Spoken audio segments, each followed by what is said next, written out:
Hit the like button, guys. We appreciate all you folks here. By the way, if you're not watching the Howard Eskin podcast, you're missing out. One of my favorite broadcasters, and I'll tell you what, man, he has been fantastic to us. He always finds time. We were texting one another over the weekend about the football game. Like I said, your depth was on display this past weekend. And all of a sudden, now I'm a conspiracy guy. So I'm gonna ask Howard this question. Let me get this right. Last year, 35 passes were completed to the number 3 receiver. Okay? A.J. Brown missed the playoff game against the Bucs. Last year he missed 4 games. Now he's missed all of training camp. I didn't know the number 3 wide receiver was a priority on the football team when they don't go to the number 3 wide receiver. So you tell me, there's only one thing here. You're either trading him or he's hurt. Pick one. Pick one. And for a new coordinator, how's that sound? Kevin Patullo, or as Angelo Cataldi calls him, Bobo Patullo. Oh, I see the head shaking already. That means I got to bring him in right now. He is our friend Howard Eskin. Yes, that is indeed what Angelo has called Kevin Patullo. He called him Bobo Patullo. Bobo Cataldi. He's never even met the man. He's never. Well, whatever. He doesn't mean most of them. But hey, listen, I get along with Angelo now, but he has no idea. Kevin Patullo is a pretty sharp guy. And it really comes down to the players. I mean, yes. Players play the game, coaches coach the game. Now, there's some guys that are real idiots. Barry Switzer was a stone cold idiot, all right? But he won a Super Bowl because he had Jimmy Johnson's players. That kind of helped. But it's rare, if there's a bad coach, he's not going to last long. But the players play the game. Kevin Patullo is a good coach. He's been in the system. He's been with Sirianni. He's good. But it's going to come down to Jalen Hurts. It's going to come down to the offensive line. It's going to come down to Saquon Barkley, and he's not going to get 2,000 yards this year, and the wide receivers. But it's interesting. I would take half of what you just said on A.J. Brown, or I would take one side of what you just said. One side is I think he's really hurt. To be honest, yeah. That was my point. That was Howard. I was making a point here that that's not really an entity, because I heard this the entire offseason, that the chemistry between Hurts and Dotson, those guys have been working a lot together in Houston. I don't believe the deal. But I believe that there's more to this, don't you, about AJ being injured? I think injury is now what's more to it. He's kept out with a hamstring. A hamstring's no joke. Right. So how serious it is, they don't play.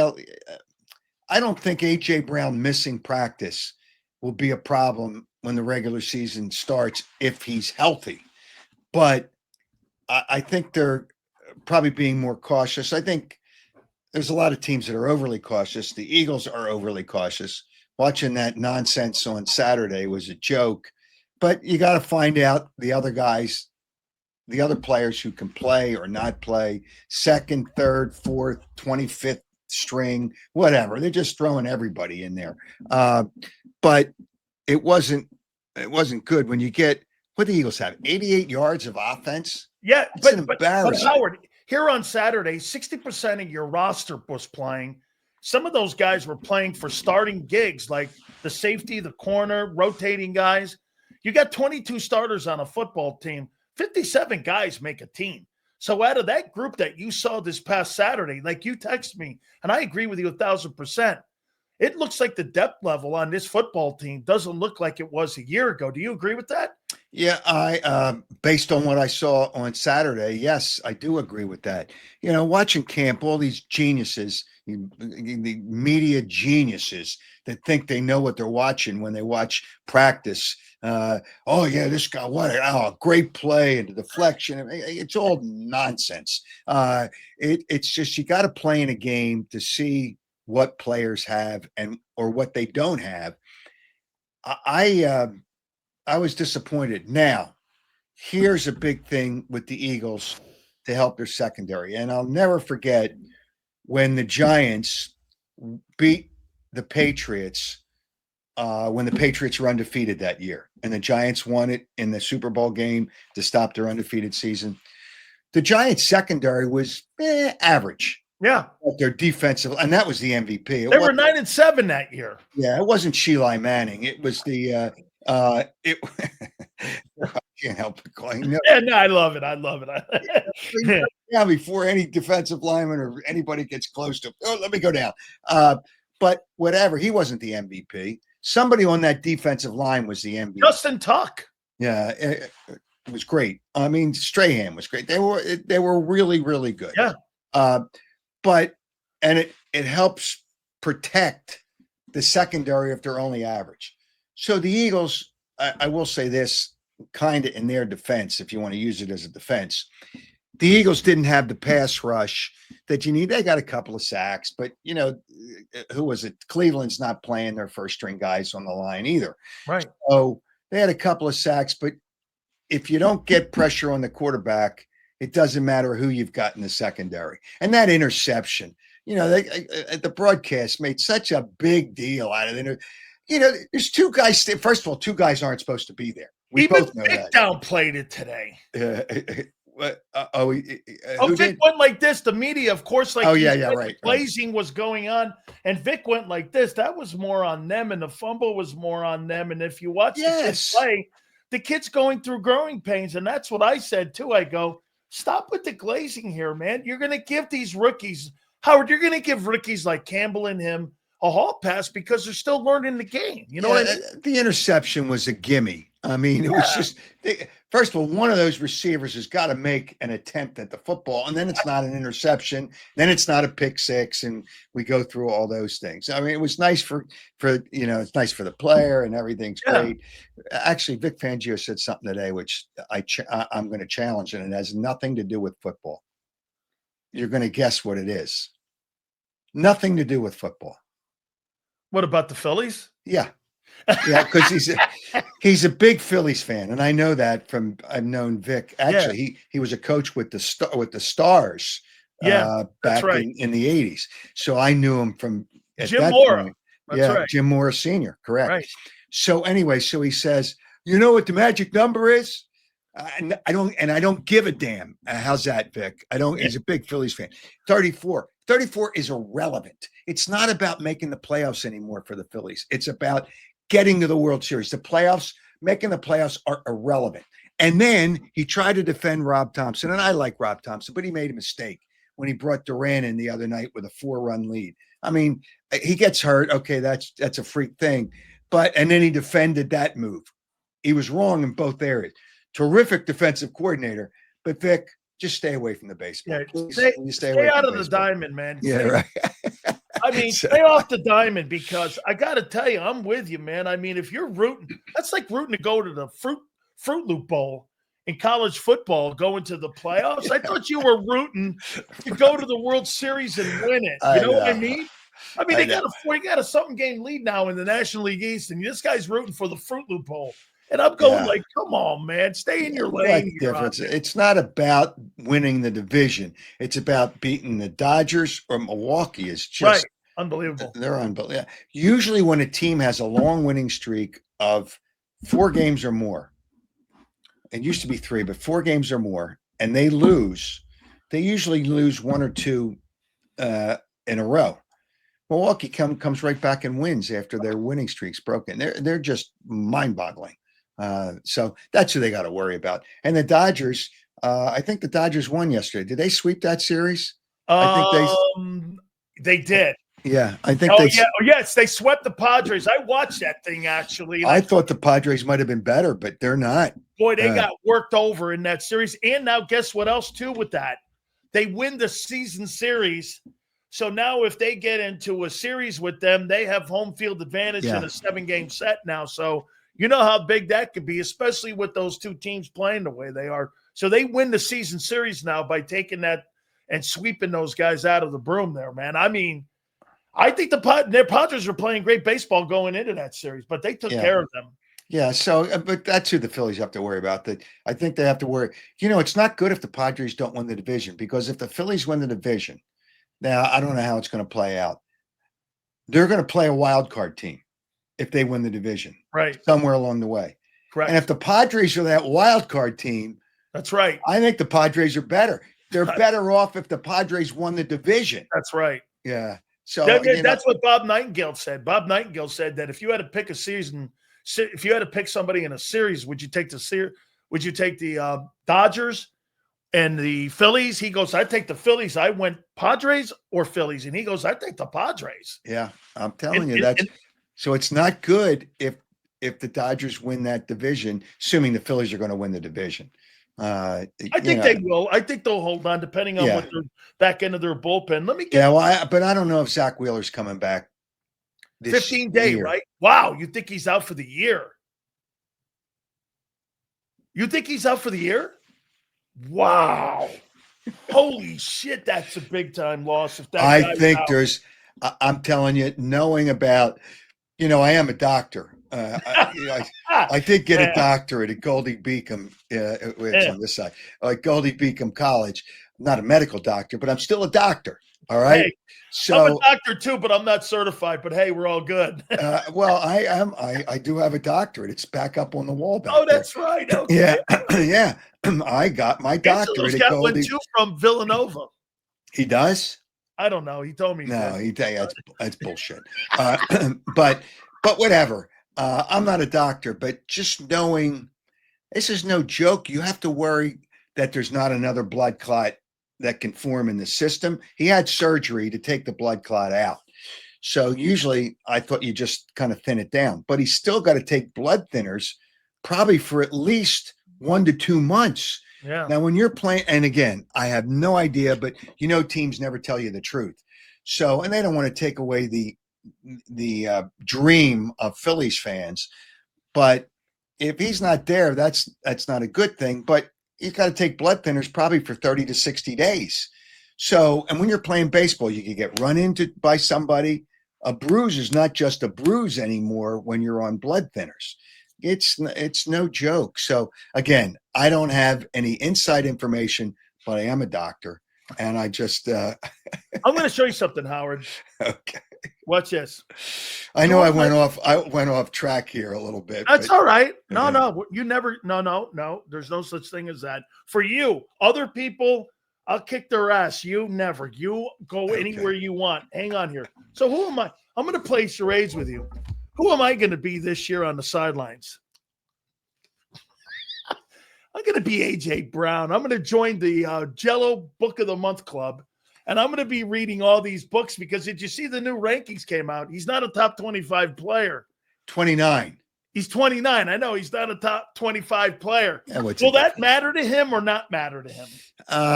The Eagles on their internet site made a big deal that he's 20. Like, who cares? I don't care if he's 20, 15. I don't even care. Play.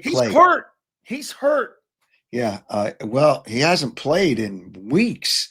So, there's caution, and then is he really hurt? Well, they made a deal for a wide receiver. I know. It's just, are they worried about that? And get this, look, that's their second trade in 13 days. And I would have thought it would have been corner, safety, maybe an edge guy. But what's the deal? 35 receptions they got a year ago with 5 people at the third wide receiver spot. Like I said, Hugh, I was trying to make the point. I don't believe he's being dealt either. I do not. However, I think this guy's hurt more. And to me, I'm not worried about Jalen Hurts, Howard, and I'm not worried about Hurts and AJ because you made a point earlier. You went like this. You said, well, Kevin Patullo, I'm not worried about.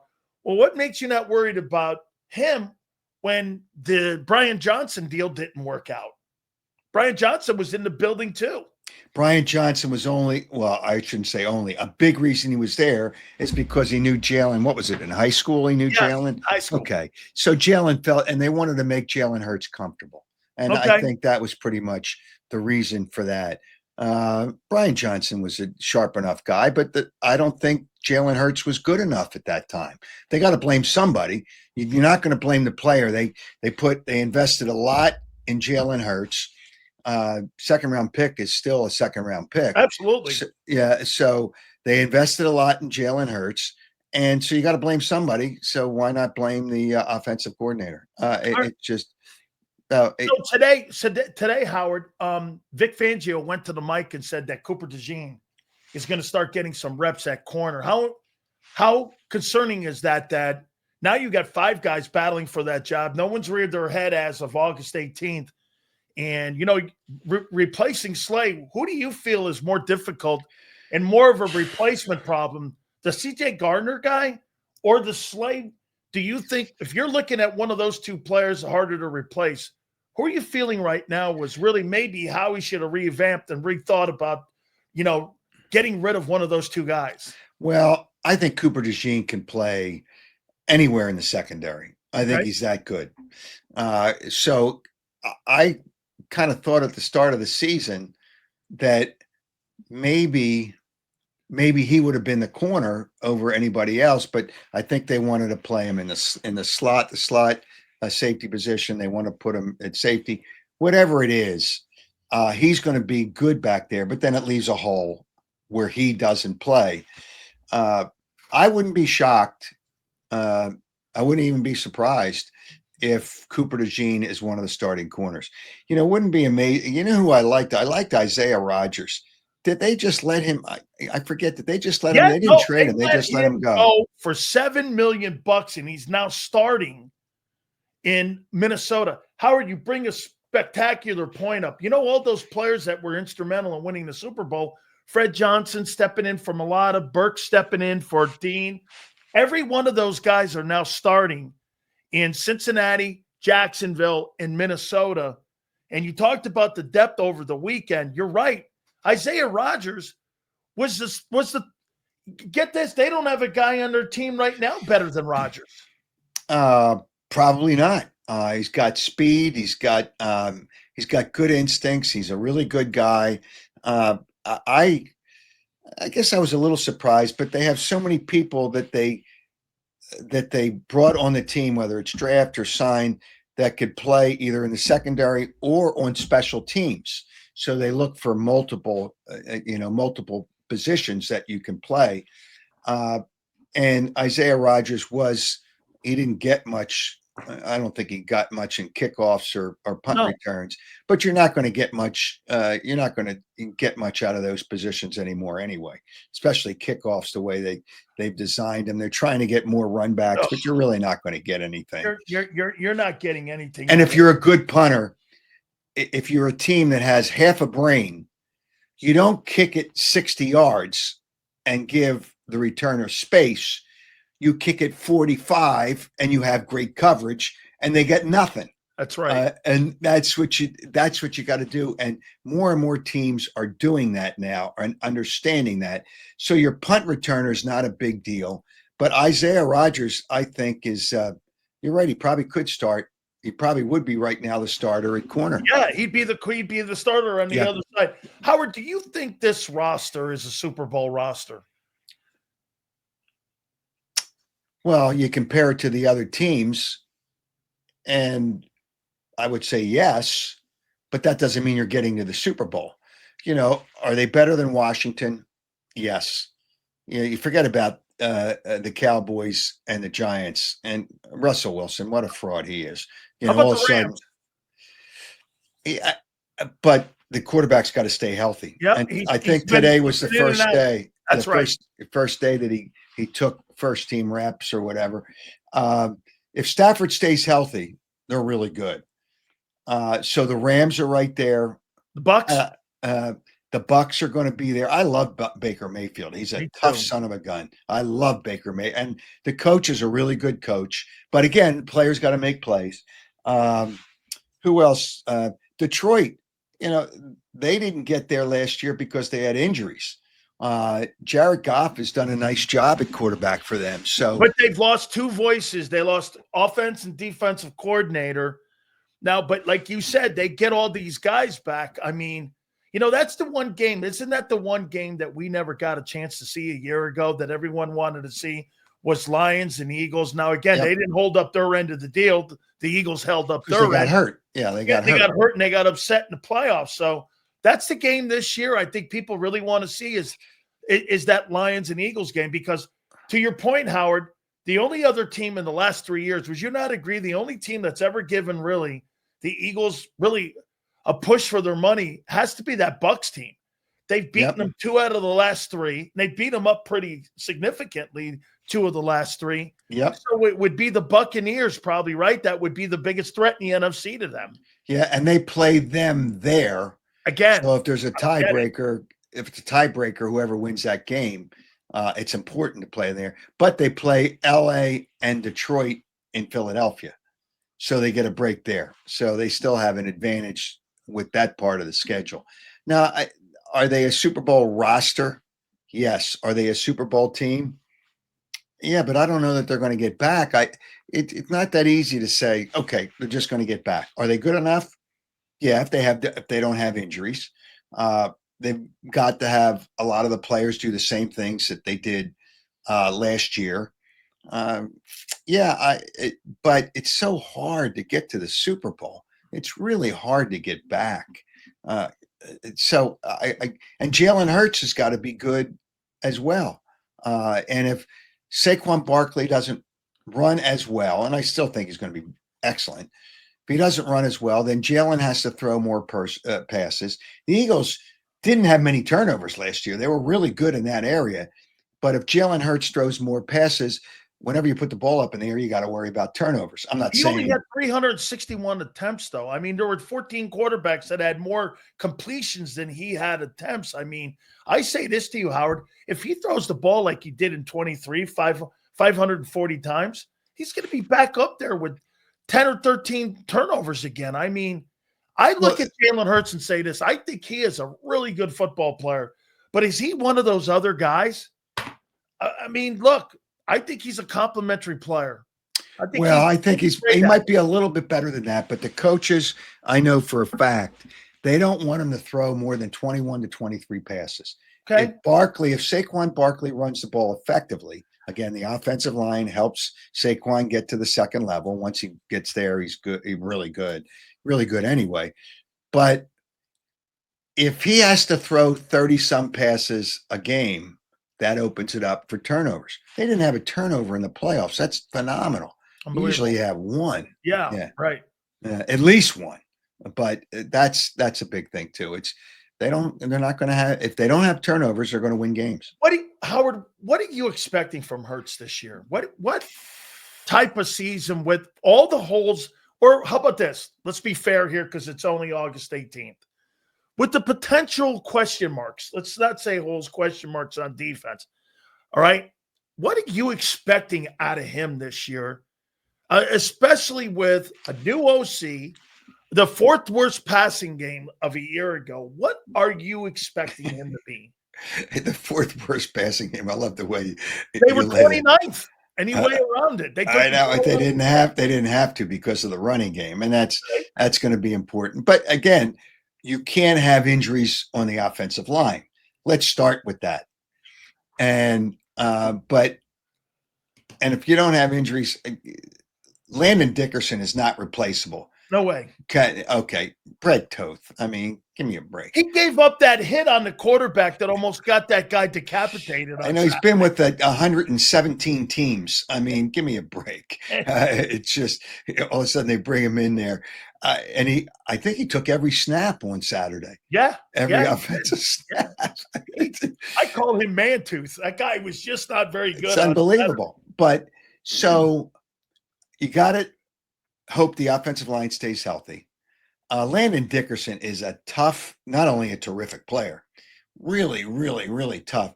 You know, it's almost like every game I see him limping off the field, and then he comes back in the next series. Yep. He's unbelievable. Now, with a meniscus, he's not coming back in. It would be amazing if he plays the first game. Let's stop with this week-to-week nonsense. And I don't know if he'll play the second game. Second game's tough because it's in Kansas City. Yeah. So if he only misses 2 games, but then you got to worry about injuries in that regard. Lane Johnson missed He missed a few games last year too, if I Yes, remember yep, correctly. he did. He missed the Bucks game. Yeah. Okay. So, you got to hope that they don't have injuries, and that's going to help. Your question was about Jalen Hurts. If he has to throw the ball more, he will have more turnovers. Without Landon Dickerson, the tush push isn't as good. That tush push is just, it gives him all those rushing touchdowns. When you look at the stats, it's like, so what? That's not. But Are you I think expecting he's a solid quarterback. He's solid not top 5 like the people in Philadelphia want to believe.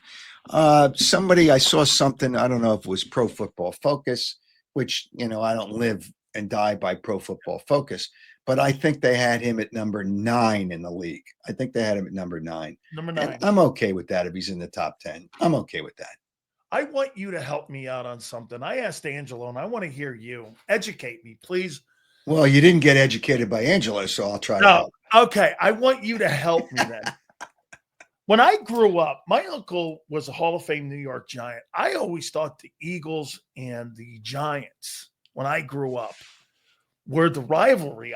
Philly, New York, I grew up on that with Philly and New York. It was always that. The Cowboys and the Eagles, I mean, how did that hatred? What's the hate? What's the history? Why the hatred for the Cowboys and Philly? Well, it probably goes back to the Cowboys pronouncing themselves as America's team. They have named themselves America's team.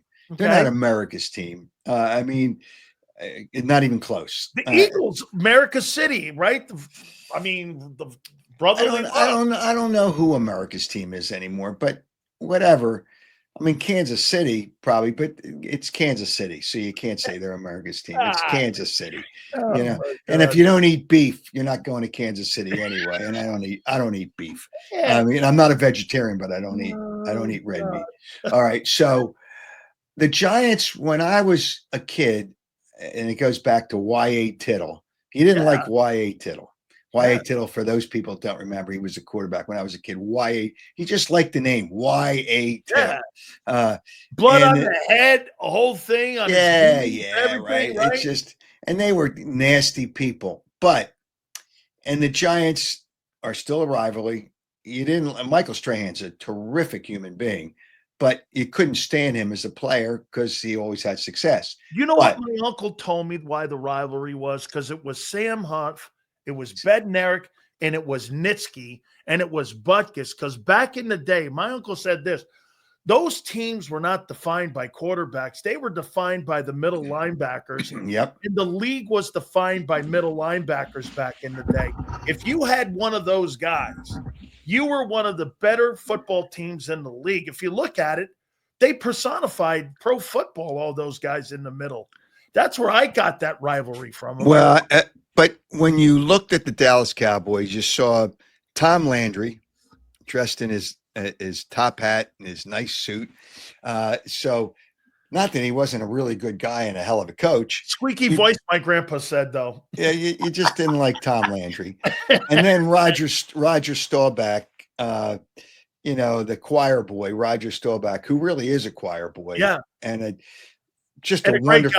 wonderful guy. Yeah, I met him a couple of times. Yeah, great guy. I remember I saw him at the Super Bowl after the Eagles won the Super Bowl the next year at Radio Row, which is not the same as it used to be, but whatever. He was on the Dallas station, and I was supposed to be on with those guys. So he was there when I was coming on. And he was so pleasant, and he had questions about the Super Bowl. Most guys, you figure, they're not going to lower themselves to ask somebody. They would probably already know it. We talked for about, I would say, at least 5 to 10 minutes just about the Super Bowl, and he had questions about Nick Foles. But the point is, he was just a regular guy. Yeah. He was and that's what he was.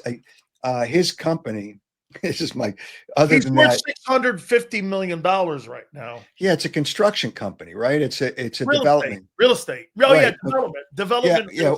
The golf course I belong to in the Philadelphia area called Commonwealth National. Yeah. He has a building, which is one of his buildings he built on the golf course, right off the golf course. Yeah. Off the 10th hole.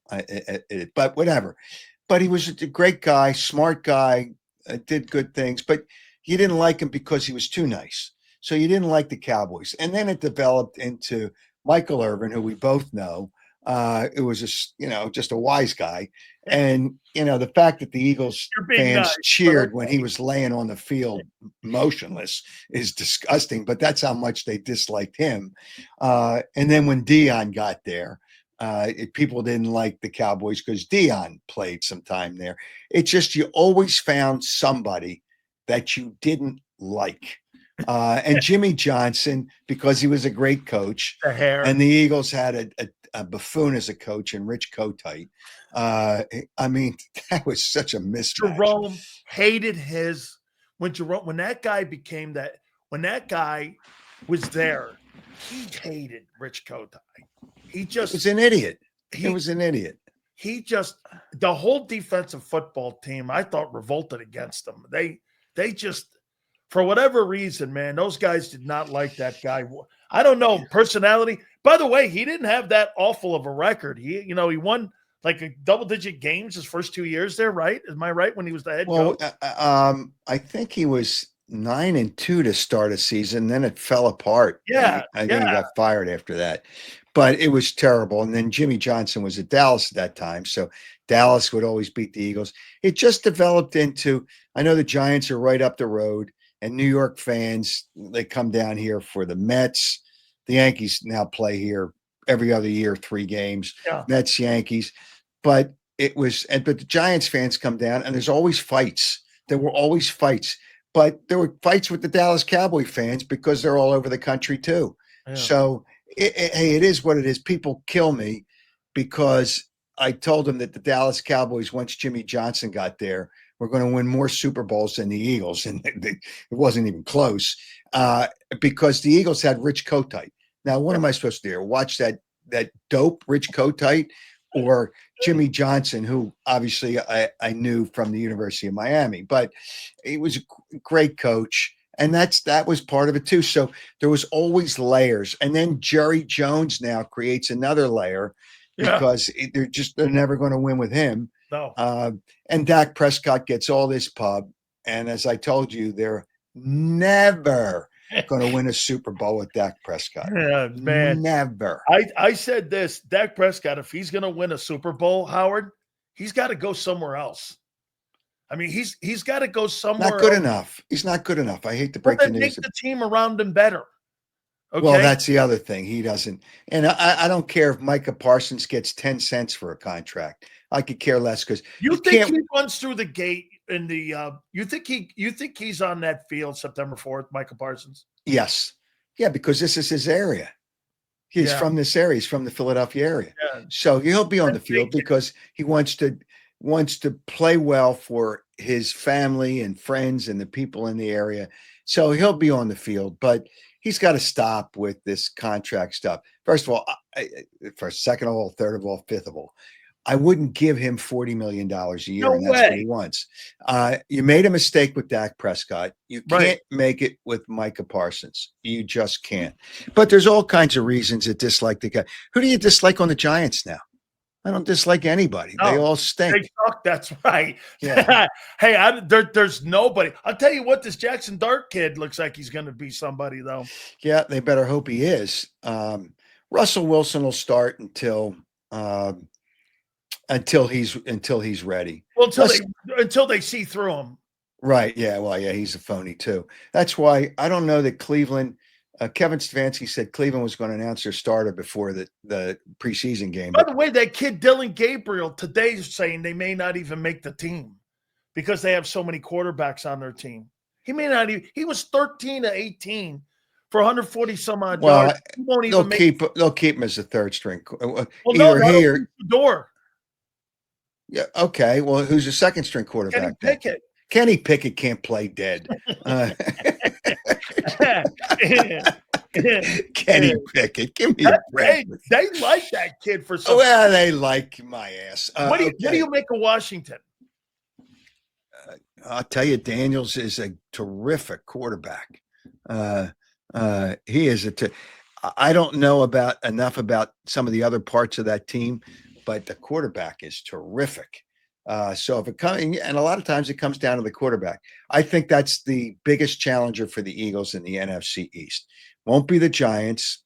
It won't be the Cowboys. I think it'll be Washington. That's It'll be right. the biggest challenger. Absolutely. Howard, tell folks where they can get your show. I mean, I'm watching it all the time now. You got me hooked now. Well, all right. So I'm on Wednesday nights at 7:30 Eastern time live.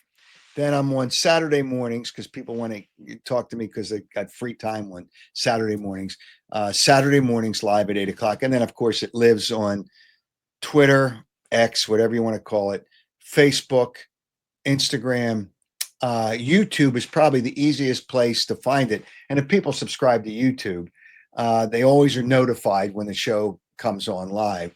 So, and then you're on I'm on Spotify and Apple and Amazon Music, but that's just audio and not just the video and the audio. So it's easy enough to find. You need to get Jimmy Johnson on. Well, yeah, I actually went through somebody to try to do it. No, don't you go through me and I'll well, send if you can do that for me, I'd love to get I'll send you a Jimmy is once he left the Cowboys, I knew they were his. Howard, you and me don't go through people. Okay. We don't go through people. We are the people. I'm going to send you Coach Johnson. The guy I went through was Jimmy was part of this guy's business, who I know really well. Okay, well, I'm going to send you a cell phone so then you can get him on because I'd love to watch that segment with you and him. Howard, I appreciate you so much. I'm going to do it right after the show here. I'm going to send you that number because I want to see you and him go at it. Oh, I'd love to have Jimmy Johnson on. Yeah, he's out there fishing now. He's fishing.